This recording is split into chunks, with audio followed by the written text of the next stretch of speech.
Si te parece, Maggie, vamos a arrancar con esta encuesta. Ya vamos a tener en instantes a nuestros invitados vía Zoom, expertos en educación, decía a Mir y a Operti, para un poco opinar. Los dos integrantes de EdUI 21, ¿no? Con visiones diferentes, generacionalmente también distintas, pero que es bien lindo entender cómo la están viendo ellos, esta realidad educativa, Totalmente. ¿no? Si será necesario, enriquecedor, hablar de educación, ¿no? Y pensar a futuro, más allá de la pandemia o el contexto coyuntural que la pandemia nos ha dado, bueno, cómo pensamos a futuro en una educación uruguaya que ya tenía problemas desde antes, ¿no? Que no surgen solamente a raíz de la pandemia, pero sí es inevitable pensar que el año 2020 a nivel educativo estuvo marcado por la pandemia, primero en la derivación de la suspensión de las clases y luego con este retorno gradual bajo protocolos especiales que de a poco, desde de abril a junio, estamos en eso que llamamos el retorno de las clases. Pero uno de los desafíos planteados justamente por la pandemia en esta situación fue lograr contacto continuo entre docentes y estudiantes y que estos participaran activamente en los procesos de enseñanza y aprendizaje, ¿no? Porque más allá de que estuvieran las plataformas, bueno, lo que se necesitaba era que justamente docentes y alumnos estuvieran en contacto y que ese contacto fuera justamente fructífero. Las conexiones vía Zoom, otras plataformas similares, intercambios a través de WhatsApp y varios mecanismos fueron las vías alternativas más usadas por los alumnos. Y bueno, en el proyecto de rendición de cuenta, como les comentaba en el arranque del programa, se presentó un informe de la Administración Nacional de Educación Pública que incluyó datos muy importantes que revelan o le toman la temperatura a la situación de la educación. Si quieren, vamos a ver algunos de estos números. Tenemos allí algunas placas para poder graficar los resultados y que ustedes lo vean de manera clara. Según el resultado de la encuesta docentes que le comentaba, realizada por el organismo de primaria, el contacto en primaria justamente fue del 92%. Pero de este número global se concluyó que el 83% de los alumnos de este ciclo participó de las propuestas educativas y solo el 50% lo hizo de manera activa, ¿no? Solamente un 50% logró realmente de manera activa y continua tener contacto con sus docentes. Bueno, ¿qué pasó en secundaria? En secundaria y en educación técnica. Esos porcentajes fueron en promedio más bajos que los de primaria, ¿no? Cuando el alumno, digamos, crece, tiene menor contacto, según lo que arroja esta encuesta, con el centro educativo. En los liceos, solo el 63% logró mantener el contacto y en tanto en la UTU lo hizo el 59% y de forma activa lo hicieron el 56% de los liceales y el 49% de los estudiantes de UTU. Porque hay esa diferenciación. Una cosa es haber tenido algún contacto y otra muy diferente es haber tenido un contacto activo, que es justamente lo que se necesita para poder seguir los cursos. Otro dato también importante que se desprende de esta encuesta es que tanto el contacto como la participación de las propuestas fueron más bajas en promedio en los centros que atienden estudiantes con mayor vulnerabilidad social y que esto en realidad es una situación que ya se repetía antes de la pandemia, donde las personas en situación vulnerable se encuentran más desprotegidos o con menor contacto estrecho con los centros estudiantiles. En primaria, mientras el 91% de los alumnos del quintil más alto, digamos, de las personas con menor situación de vulnerabilidad social, solo en los niveles más bajos, solo el 72% estuvieron comprometidos y pudieron seguir justamente los aprendizajes, ¿no? Y ahí es otro tema que será bien interesante poder compartir con los especialistas. Bueno, ¿qué hacemos justamente con los uruguayos en situación vulnerable? ¿Cómo hacemos para que las diferencias reales no existan a la hora de educarse? Bueno, también en secundaria estas diferenciaciones se vieron bien marcadas. Fueron el 61% frente al apenas 28% de aquellos alumnos de hogares más vulnerables. Y en la parte de técnico profesional, el 55% de los alumnos en situación favorable pudo seguir los cursos de manera activa, frente al 44% en hogares desprotegidos que pudo seguir los estudios como en tiempo y forma. De todas maneras, este informe subrayó que las diferencias no construyeron un rango específico de la emergencia sanitaria, es lo que les decía. Son condiciones normales, condiciones ya existentes y problemas que hay en la educación donde justamente los resultados educativos se suelen diferenciar según las condiciones de vulnerabilidad de las personas. Es interesante verlo y que la pandemia tal vez nos golpee en la cara para ver estos números. Pero ya pasaba antes. Por eso, pero es un problema que ya estaba antes. Exactamente, ¿no? El problema es que todo esto agranda las brechas. Si ya había una diferenciación, bueno, la pandemia de alguna manera agranda las brechas. También este informe que se entregó en la rendición de cuenta informa sobre algunos datos de preguntas a estudiantes, porque esto que le comentaba recién era a docentes. Bueno, ¿qué pasaba cuando le preguntaban a los estudiantes cómo se habían sentido? Bueno, el panorama que arroja es bastante similar, bastante parecido. La amplia mayoría de los alumnos reportó haber participado en alguna actividad durante la suspensión de la presencialidad. Sin embargo, y atención porque acá está el número importante, solo el 55% declaró haber participado muchas veces o siempre, ¿no? O sea, la gran mayoría dice, sí, tuve algún contacto, pero los que estuvieron realmente siempre, los que entienden que siguieron el curso a través de las plataformas, fueron el 55%. Y de acuerdo a las respuestas relevadas también por los alumnos, solo el 40% de los estudiantes logró seguir los cursos y participar de forma continua. Pero eso es un tema de conectividad o de falta de conectividad o de accesibilidad al sistema que le permitiera ese intercambio con los docentes, o era que en aquellos sectores vulnerables, el que no va a la escuela, por decirlo de alguna manera, el entorno familiar o social no lo impulsa y eso determina una no participación. Esto no lo especifica, ¿no? Yo creo que los factores son diversos. Son diversos, pero ¿no? me parece que va un poco por ahí. Son diversos. Porque pasa con la presencialidad total a veces. A ver, los que son padres seguramente ustedes lo puedan decir. Si uno no está atrás del chico, ¿no? Viendo, bueno, cuáles son los horarios de las clases, que tengan todos los materiales necesarios, es muy difícil que el chico tenga digamos, la autonomía de sentarse frente a la computadora o frente a la plataforma para continuar con los estudios, ¿no? Entonces, seguramente muchas familias donde los padres no están en casa mucho tiempo y demás, se les sea más dificultoso. Capaz que no le da importancia. Bueno, también, por supuesto. Es un tema cultural. Totalmente. ¿No? Y dónde se pone la educación, digamos, en el centro de la casa. Ese porcentaje llegó a 51%, el que les decía, del 40% que lograron seguir los cursos, en el caso de los alumnos de sexto de primaria, pero cayó al 38% y al 31% en secundaria y en la UTU. Cuanto más grande el alumno, más difícil que continúe con los estudios. Esto es algo que se ha visto en este estudio. Y al igual que en la encuesta de los docentes que les comentaba al principio, de las respuestas de los alumnos quedó demostrado que también a mayor vulnerabilidad social es menor el nivel de participación. Así que ahí vemos dos problemas. Cuanto más chico el alumno, más ha podido seguir los cursos. Cuanto más grande, digamos, en educación secundaria y en técnico profesional, ha costado a niveles más significativos que continúen con el trabajo continuo. Y cuanto más vulnerabilidad social, el chico, bueno, más riesgo tiene de abandonar los cursos. Así que un poco esta es la temperatura que tiene nuestro sistema educativo. Lo que pasaba igual fuera de pandemia, ¿no? Exacto, que la pandemia, como en muchas otras situaciones, viene a demostrar, reforzó, ¿no? Reforzar esa brecha educativa que ya teníamos en el Uruguay. Ahí, permitime agregar este otro dato que dice que el 40% presentó problemas de internet y un 23% de los alumnos manifestó que no disponía conectividad. Imagínate en tiempos donde las plataformas son tan importantes o la única vía de conectarse con los maestros, 23% sin internet. Es grave. Y con todo, la conectividad mejoró en comparación con 2019. ¿Se acuerdan que el 2019, en el arranque del año pandémico, fue muy complicado el tema de los Zoomes y del acceso a las plataformas, por ejemplo, del Plan Ceibal, cosa que se pudo mejorar este año, pero igual sigue siendo alta la dificultad para la conectividad en el Uruguay, un país que tiene, digamos, un soporte y una plataforma que es de las mejores de América Latina, ¿no? Sí, y así lo manifestaba el ministro de Educación cuando estuvo acá de visita, ¿no? Que entendía, ¿no? que la gran mayoría de los alumnos tuvieron garantías, digamos, de conectividad. Bueno, muy bien. En un día que está terminando de cerrarse el círculo de la vuelta a la presencialidad en algunos liceos, la presencialidad a los segundos, terceros y quintos, y también a la UTU, también a nivel de ULAR, Universidad de la República, sería también retornando a la presencialidad. Vamos a saludar y a recibir y agradecerles la presencia de Renato Operti, integrante de EDUI 21, decano de la Escuela de Posgrado de la UCUDAL, experto internacional en la educación, que nos acompaña vía Zoom, del lado inferior de la pantalla a la izquierda, y del lado superior lo saludamos a Juan Pedro Mir, integrante también de EDUI 21. Son colegas, maestro y licenciado en educación, profesor de pedagogía de formación docente en la UCUDAL. Gracias por acompañarnos. Ustedes estaban acompañando ahí la encuesta, que seguro también ya la están manejando desde hace rato. ¿Qué está mostrando esta encuesta del sistema educativo uruguayo en contexto pandémico? ¿Dónde deberíamos de poner la mirada y qué es lo que nos debe preocupar? Vamos a empezar por Operti. Buen día. Buen día, buen día.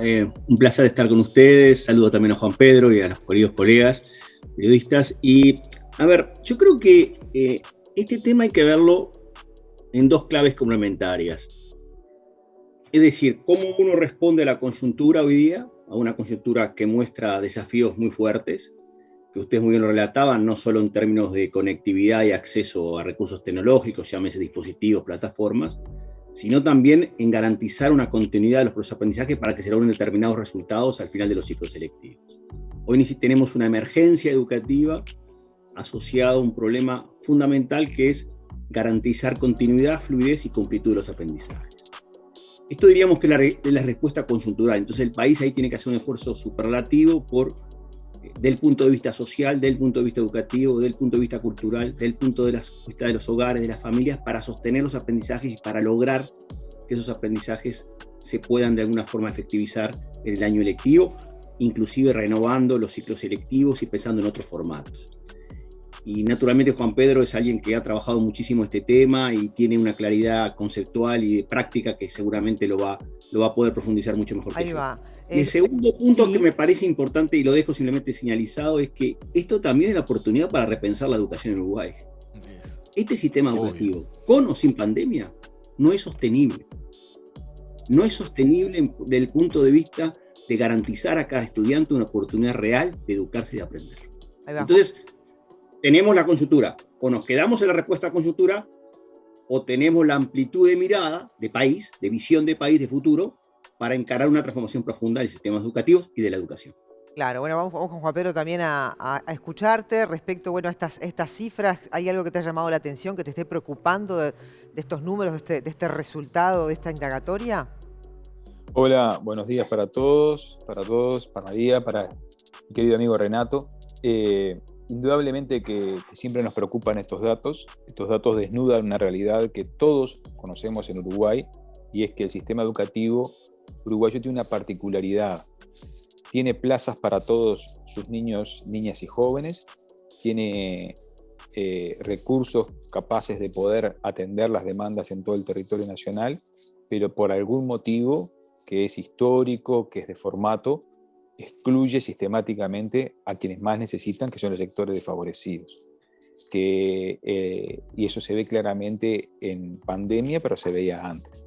Entonces, lo que se hace en estas cifras es seguir comprobando que ese modelo que fuimos construyendo durante todo el siglo XX y en lo que va del siglo XXI, de una primaria que recibe a todos los niños, pero que no educa igual a todos los niños, porque no hay igualdad de salida ni igualdad de aprendizajes por constituciones del sistema de primaria, pero sobre todo una enseñanza secundaria que sigue siendo con el formato del siglo XX, una enseñanza secundaria segmentada en materias, segmentada en disciplinas, una segmentaria que expulsa en su formato, tanto sea en su formato técnico, y se ve claramente cuando casi solo el 50% de los jóvenes de enseñanza media técnica se incorporaban, y son los mismos jóvenes que quedan excluidos y son los mismos que se atrasan en la salida en enseñanza técnica, que no egresan de la enseñanza técnica, son los mismos jóvenes que en los sectores populares quedan por fuera de los liceos. ¿Por qué? Por el formato que tiene hoy la enseñanza media en Uruguay. Una enseñanza que va a contrapelo de los formatos de trabajo de los docentes, que tienen que trabajar en muchos lados, que tienen una unidad docente de tan solo 20 horas, que solamente tienen reconocido su trabajo de docencia directa, por su formato de elección de horas, perdonen la palabra poco académica, de picoteo en distintos lugares, por no estabilidad en los centros, por su formato de una enseñanza que repite esquemas que son de un mundo que ya pasó, y que eso se ve en los jóvenes que no tienen capacidad de sostener a través de sus familias, Juan Pedro, de sostener su presencia. Sí. Juan Pedro, no entusiasma a los chicos, o sea... No, para nada. No, para nada, ¿no? O sea... La encuesta de juventud que se hizo en 2015 le preguntaba a los muchachos por qué abandonaron el liceo, y el 50% afirmaban que era porque no les interesaba. No era ni por embarazo adolescente, ni por falta de boletos, ni porque tenían que cuidar a sus hermanos. Es porque está por fuera de los intereses y está por fuera de la visión. Para estudiar hay que hacer una gran inversión anímica, afectiva, económica. Yo tengo que ir a un lugar todos los días sistemáticamente en una sociedad que me promete siempre otra cosa, más rápida, más efectiva, más puntual, más hedonista. Y esa inversión que yo tengo que hacer en el liceo y que mi familia tiene que hacer en la secundaria, no tiene Ahí la va. respuesta que Yo quería... tenemos un 40. perdón. Sí. Permitime un instante porque me gustaría que también Por favor. Renato opine sobre esto a la luz de lo que están Sí. diciendo. Es decir, ¿es necesaria una reforma educativa para mantener la continuidad, para mantener el nexo del estudiante con el sistema? ¿O se pueden buscar alternativas? Porque las reformas van a demorar, es decir, hago la reforma no es mañana, ¿no? Es decir, ¿qué digamos, caminos tenemos para el acompañamiento del estudiante con las herramientas que tenemos hoy? Renato y después Miri y después Sí, va. yo creo que es una muy buena pregunta. Yo creo que si uno ve el mundo, el panorama mundial hoy día, encuentra que los países esencialmente pueden clasificarse en dos grandes respuestas. Aquellos que solo miran la coyuntura y buscan la respuesta inmediata y no hacen una revisión, como tú decías, de la educación más de mediano y largo plazo, y aquellos que utilizan la coyuntura para pensar el futuro. Yo creo que perfectamente el Uruguay puede avanzar a los dos niveles. En el nivel más concreto significa avanzar en lo que hemos dialogado mucho desde EU21 y lo hemos planteado con Juan Pedro muchas veces, que es avanzar hacia esquemas personalizados de educación. La tecnología, una de las grandes ventajas que tiene la tecnología, el Uruguay tiene, como ustedes decían, un acceso a tecnología, a recursos y a plataformas, y hay que resaltar el trabajo que ha hecho el Plan Ceibal, bajo el liderazgo anterior de Bresner y ahora de Folgar, que han logrado dar condiciones indudablemente significativas en términos no solo de acceso a tecnología, sino también de uso de recursos educativos y de contenidos educativos. El país tiene que personalizar la educación. Esto significa que el alumno y el docente tienen que tener una relación mucho más personalizada, mucho más empática, mucho más cercana. La tecnología habilita eso. La tecnología habilita un ida y vuelta más dinámico, más interactivo, permita que el docente pueda responder al estudiante, pueda responderle a tiempo, pueda retroalimentar sus producciones. Eso no excluye la presencialidad, la complementa, porque uno de los riesgos que tenemos es decir, la tecnología sustituye a la presencialidad. No, la tecnología complementa la presencialidad. Hay cosas que se hacen a nivel presencial que son insustituibles, que no se pueden modificar, que son necesarias, que es la relación de cercanía entre el maestro, la maestra, el alumno, las emociones, las cogniciones, las conexiones entre ellos. Pero hay cosas que pueden hacerse desde el punto de vista de la tecnología, porque la tecnología le permite al alumno dar respuesta a su curiosidad, a su motivación por aprender, le abre el conocimiento a otras fuentes, le permite acceder a otras cosas, y también al docente también. Entonces, de alguna manera el país tiene que avanzar hacia un esquema de complementariedad curricular y pedagógica. Esto es complementariedad en el para qué, en el qué, en el cómo, en el dónde y el cuándo de educar y aprender, entre la presencialidad, que es necesaria e insolayable, y la virtualidad. Y yo creo que ahí Uruguay tiene que dar un paso fundamental. Lo puede hacer pensando el futuro, lo puede hacer pensando en un nuevo modo educativo. Juan Pedro lo decía muy claramente, nuestros formatos educativos están caducos. Entonces es tiempo ya no de pensar de una educación primaria de 6 años, una educación media de 3 años. No, hay que empezar una educación básica de 4 a 14 años. Y hay que romper las barreras fundamentales que explican la exclusión de Uruguay. ¿Qué explica en gran medida la exclusión de Uruguay? La falta de diálogo y de encuentro entre la educación primaria y la media. Porque cuando el estudiante pasa de la educación primaria a la media, pasa a una vida totalmente distinta, cultural, educativamente, pedagógicamente. ¿Y quién es la variable de ajuste? ¿Quién es la variable que se ajusta? El alumno. La víctima es el alumno. Entonces pensemos en nuevos formatos educativos. Tengamos la capacidad, la generosidad país de pensar en una educación básica de 4 a 14 años y quizás una educación media. Ya no hablemos más de secundaria y técnica. Todo joven al egresar de la educación media tiene que tener una formación que complemente la educación secundaria y la educación técnica profesional. Pensemos en una educación de adolescentes y jóvenes. Pensemos en una educación de 4 a 14 años. Pensemos en nuevos formatos educativos. Pensemos en nuevas maneras de enseñar y aprender. Pensemos en nuevas formas de evaluar. Pensemos en nuevas formas de formar a los docentes. Pensemos en nuevas formas de darle criterios de calificación a los docentes y posibilidad de progresar en sus carreras. Este no es un cambio menor, este es un cambio profundo. Y yo les podemos decir con Juan Pedro, lo hemos estudiado en el EU21, que los países que más están progresando en educación son los que están mirando ese futuro, están tomando las medidas necesarias para transformar. Y esto no es un tema de un gobierno, esto es un tema del sistema político. Es el sistema político. Y el sistema político que tiene que ponerse a esto. El sistema político, gobierno, oposición, hoy serán gobierno, mañana serán oposición, los que son oposición serán gobierno mañana, todos iguales trabajando por la educación. Y bueno, pero eso todavía no parece lograrse, ¿no? Lo vemos, pasan los gobiernos y no se encuentra una unicidad en ese sentido. Permitime porque quería preguntarle a Juan Pedro, como maestro, ¿no? En este modelo que vos planteabas de generar una educación de 4 a los 12 años, hay experiencias aisladas en el Uruguay, hay escuelas, hay centros que lo hacen, que los más grandes enseñan a los más chicos, niños de 12 años que contienen a los de 5, 6, 7 juegan juntos y aprenden mucho más. ¿Sería posible ese modelo? Digo, ¿qué hace falta para poderlo empezar a aplicar digamos, como una experiencia piloto, por ejemplo, acá en Montevideo y en otras zonas del Uruguay, Juan Pedro? Mira, el modelo más claro es la escuela de séptimo, octavo y noveno que se hace en zonas rurales, ¿no? Donde los resultados académicos de las escuelas rurales en zonas apartadas del Uruguay, que tienen séptimo, octavo y noveno, son mejores que los liceos urbanos, en términos académicos medidos por la propia el INED y la vieja UNRE. O sea, la necesidad de, por un lado, asegurar que el pasaje de la niñez a la adolescencia, de los 12 a los 13 años, sea un rito de iniciación, no sea exactamente igual, no es una escuela a los 14 años, pero sí que haya líneas de continuidad, ¿no? Que se trabaje por áreas de conocimiento, que el muchacho no sienta, porque ¿qué pasa? Acá pasa siempre lo mismo. Quien tiene capital social y cultural para sostener ese pasaje que es tan grande desde la escuela al liceo, donde no hay ni siquiera coordinación entre los propios programas, donde no hay ni siquiera coordinación entre los propios perfiles de salida. O sea, recién ahora hay una articulación, me parece, un poco mayor. Bueno, lo que estaría bueno saber si están medidos los resultados educativos, ¿no? De esas experiencias. Falta pensarlo también, ¿no? globalmente. Claro. ¿No están medidos los resultados educativos aisladamente? Los resultados que se han dado de pruebas que se han hecho a nivel de sistema sobre los logros en los sectores en ese séptimo, octavo y noveno son mejores que los logros que se dan, por ejemplo, en los liceos departamentales, al mismo contexto sociocultural.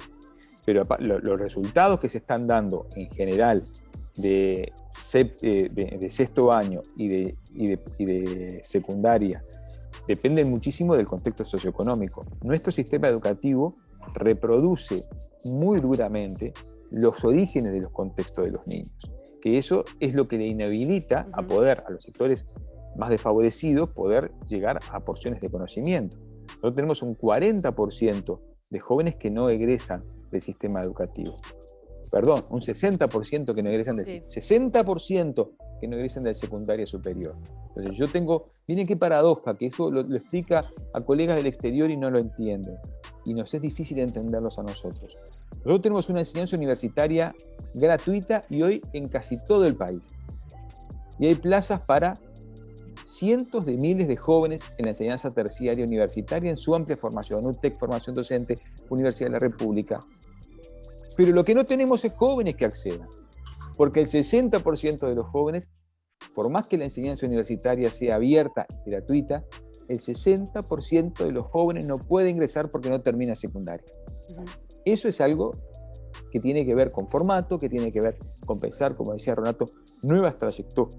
Reconocer que este formato no funciona, que no tiene que ver con los partidos políticos, y construir acuerdos nacionales para blindar económicamente, porque la educación cuesta dinero, para blindar económicamente, para apoyar la profesionalización docente y para pensar nuevos formatos de enseñanza. Ese cambio transformador. Es una cuestión adicional a eso, decir, porque yo creo que también los televidentes tienen que ver el tema, nos parece, que hay un factor de vulnerabilidad social, cultural, económica, que Juan Pedro bien lo señalaba. Y hay también un tema de vulnerabilidad educativa, por propuestas educativas que no conectan con los jóvenes. Es decir, el Uruguay no se explica en el Uruguay el 60% de no egreso a la educación media por un problema económico, social, solamente. Se explica por la inadecuación y disfuncionalidad de la propuesta educativa. Lo que pasa es que en el Uruguay, en cierta medida, hemos minimizado la importancia de discutir sobre contenidos educativos, porque hemos priorizado, cuando hablamos de educación, hablamos sobre condiciones para educar, que son necesarias, infraestructura, equipamiento, mejoras salariales, fundamentales. Pero muchas veces no hablamos del cerno de la educación, que es el para qué y en qué quiere uno educar. Justamente, ¿Acaso nos estamos preguntando hoy? Esa es la pregunta central. ¿Qué futuros tenemos para nuestros jóvenes de acá a 20 años? Y esa pregunta no aparece en la discusión. En eso quería consultarle. Hace un tiempo, hablando con especialistas de la educación, yo les preguntaba por qué todavía costaba mucho que el Uruguay tuviera una inclusión de personas con discapacidad real en el sistema educativo, que si bien a través de la ley deberían aceptar alumnos con discapacidad, es un problema enorme. Y estas personas me decían, bueno, el problema es que a veces los docentes están educados en una antigüedad tal de ausencia de inclusión, porque otro tiempo era diferente que la actualidad, y que costaba justamente cambiar esa cabeza. Vos estás diciendo, ¿no?, este cambio radical que necesita la educación y el compromiso político y social y demás, pero yo quiero ir a las raíces. Sin un compromiso de los docentes todos, en todas las áreas, es muy difícil que ese cambio radical se dé. ¿Qué compromiso real creen ustedes que hay y cultural por parte del cuerpo docente para cambiar esta situación? Juan Pedro, dejamos Juan Pedro después, agregamos. Juan Pedro, dale. No, yo creo que el compromiso de los docentes, y acá soy docente directamente en espacios educativos, así que quizá lo que diga no sea muy objetivo, ¿no? Pero yo creo que el compromiso de los docentes en Uruguay primero, es la base, es la historia para la transformación, porque los grandes logros se hicieron de la mano de la profesionalización de los docentes, y creo que que hoy son los que han sostenido el sistema cuando hubo que cambiar de una presencialidad a una virtualidad de un día para otro la situación. Han sido los docentes de todas las ramas, de primaria, de secundaria, los que han sostenido, con base al compromiso y al trabajo, los que han sostenido en condiciones a veces muy complejas, laborales, ambientales, contextuales, han sostenido las grandes dificultades. Creo que Uruguay debe apostar a sus docentes, debe mejorar su formación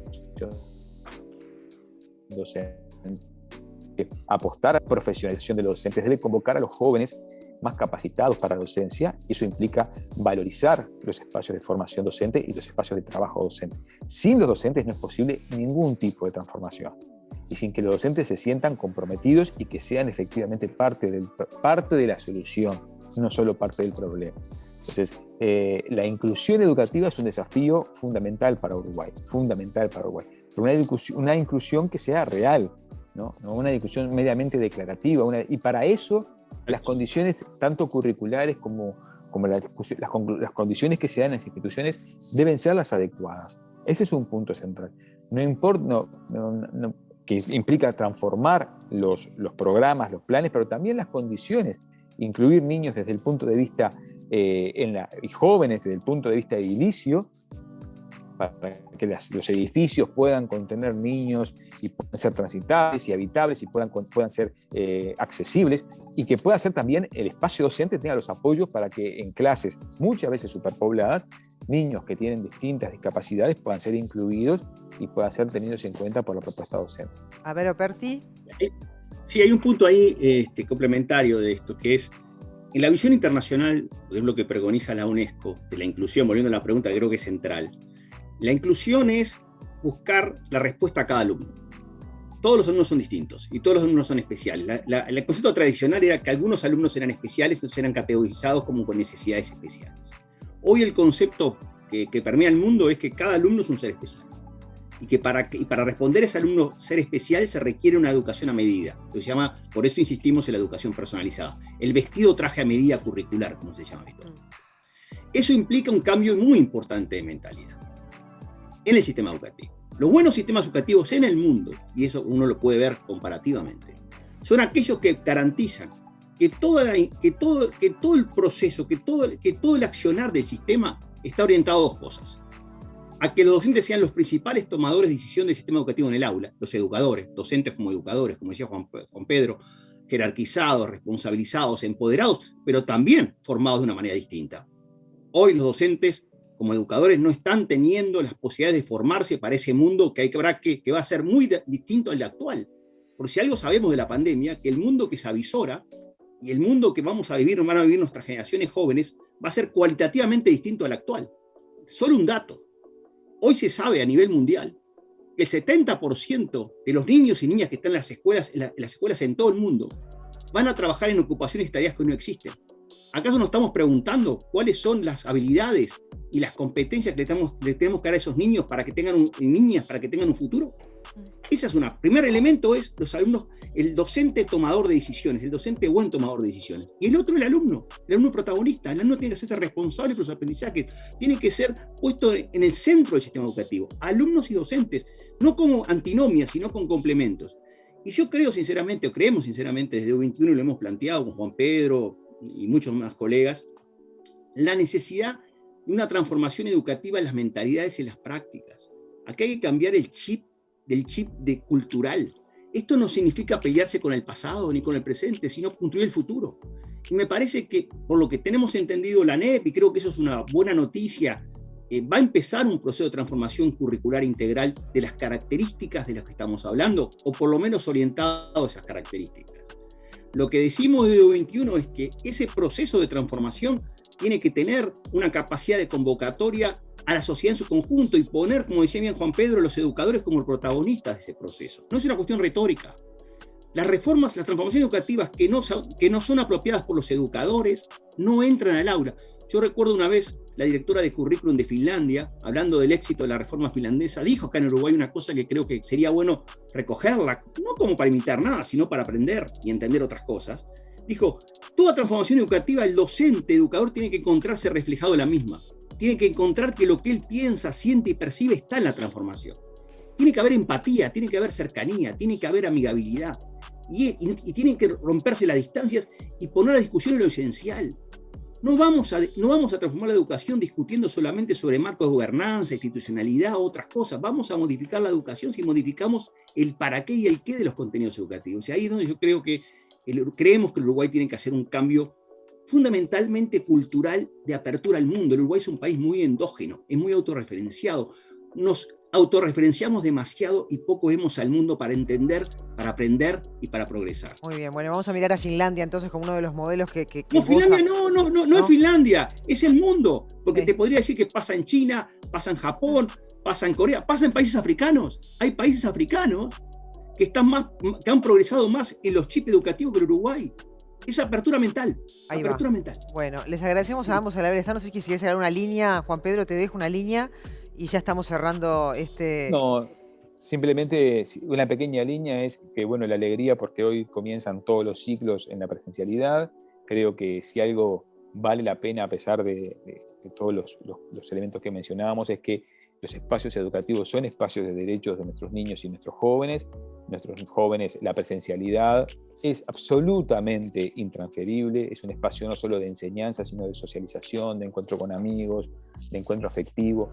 En momentos donde temas como la depresión de nuestros jóvenes, como el que vuelvan a los centros educativos es una tarea fundamental. Bueno, que todo circule de la mano de los docentes, de la mano de los equipos de trabajo, de los estudiantes y los padres siempre cercanos a nuestros hijos, no importa su edad, aunque parezcan grandes, necesitan que estemos presentes. Muchas gracias a los dos por habernos acompañado y ayuda a pensar y abrir la cabeza, hay que cambiar el chip, como decían, ¿no? Son expertos que muy renombrados además, y muy respetados a nivel internacional, ¿no? Pero bueno, parece que nos cuesta cambiar el chip. Lo que pasa es que somos un país... A los uruguayos en todo, no solo en la educación. Somos, ¿no? un país que repite todo el tiempo que el tiempo pasado fue mejor. Para la redundancia. Yo creo que somos un país, yo siempre digo, es el país de los diagnósticos. Lo hablábamos el otro día con la salud mental.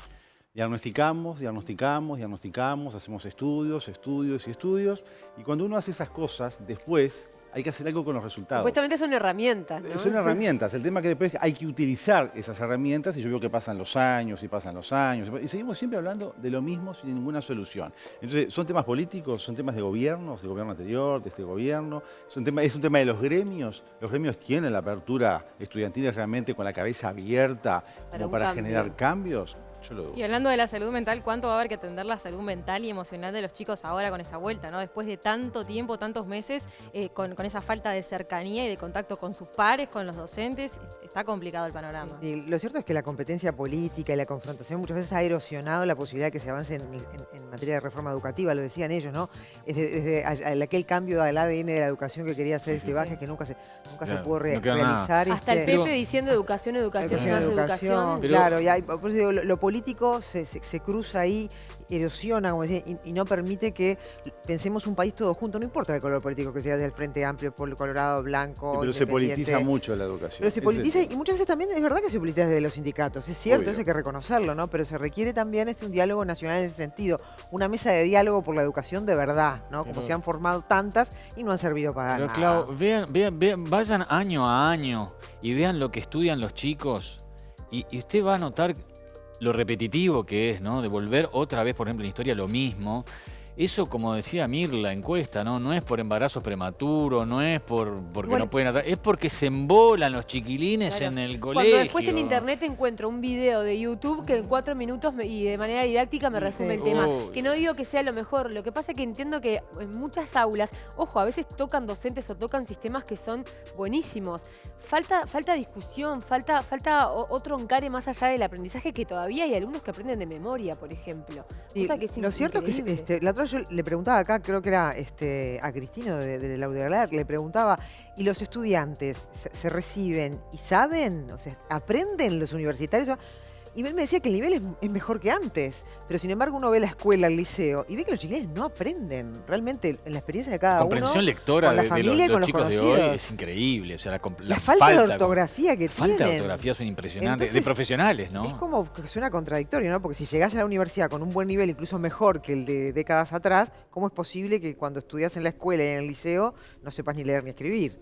Digo, yo qué sé. Bueno, en fin, está buenísimo haberse puesto este tema como desafío para empezar a pensar también ahí en sus casas, ¿no? Y como padres y como madres, porque Sí, también pero el como dicen los seguimiento... chicos, puro diagnóstico. No, pero la puro contención diagnóstico. familiar, el seguimiento es muy importante en el aprendizaje de los chiquilines, Lo porque que pasa que depende ahí- de las familias también, Ahí me parece ¿no? que queda reducido siempre a aquel que tiene una familia atenta y atrás de ese tema.